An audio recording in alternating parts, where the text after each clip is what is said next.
Hello everybody and welcome to a new section on the Kings in Control. This is Cormac's History Corner.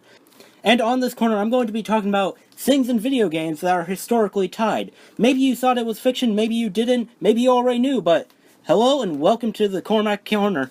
Hope you enjoy. So for the first episode we will be doing the Standschrift Hellriegel M1915. Which is prominently featured in the new Battlefield, or, not really new, but the new Battlefield game, Battlefield 1. Now then, first, let's go over the real-world kind of definition of it. The Hellriegel 1915 was an Austro-Hungarian water-cooled light machine gun developed for the Austro-Hungarian army. However, only one was made, and it was a prototype, and it has never been found anymore. It's believed to be destroyed. The light machine gun could be fed from a standard box magazine or from a large drum magazine, which was not actually connected to the weapon, but instead fed cartridges through a flexible chute. The unusual appearance of the drum magazine usually led people to believe it was belt-fed. However, this is not the case, with the rounds being connected from one another and are propelled along the drum and feed chute by a spring. The same kind of concept that the Thompson M1 submachine gun used, was its drum magazine.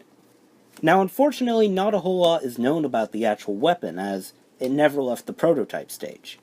But what we do know is it used a 9x23mm Steer shell, or cartridge, with a blowback action to it.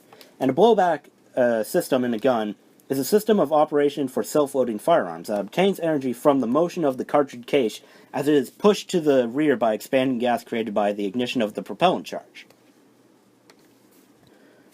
From what papers we can find, it is believed to have a rate of 550 rounds to 650 rounds per minute, which is pretty good for the time. Now let's move on into its application in the game Battlefield 1.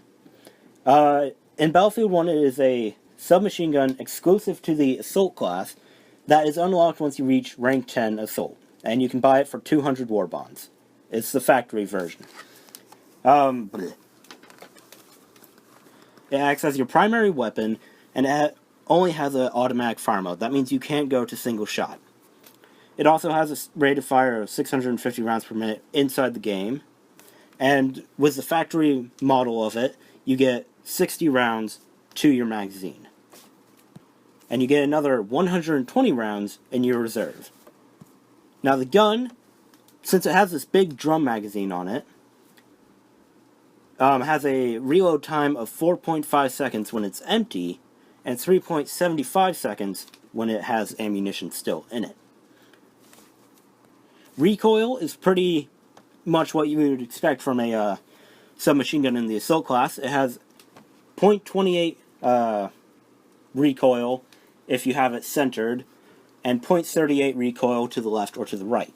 And that's up for you to choose. Now, within game, as you can probably see from the footage that I have following this up, it is considered a very, very good weapon, as it has a high rate of fire and can usually put down the enemy pretty damn quickly.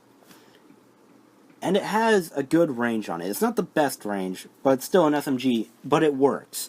Now, some people do ask why this wasn't added to the support class, considering it is an actual light machine gun developed during the time.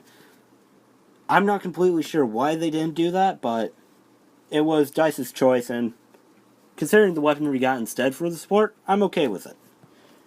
And as the last couple notes to the weapon, or trivia I guess, you cannot attach a bayonet to it, which really makes me sad, because the bayonet is like the greatest thing in the game. There's also the fact that if you listen closely while you're running, you can hear a faint water sloshing sound that can be heard from within the Hellriegel as you move. This presumably is coming from the water-cooled barrel. And actually, I'd like to note that the weapon, since it is water-cooled, it can overheat if you continuously fire for at least 35 rounds.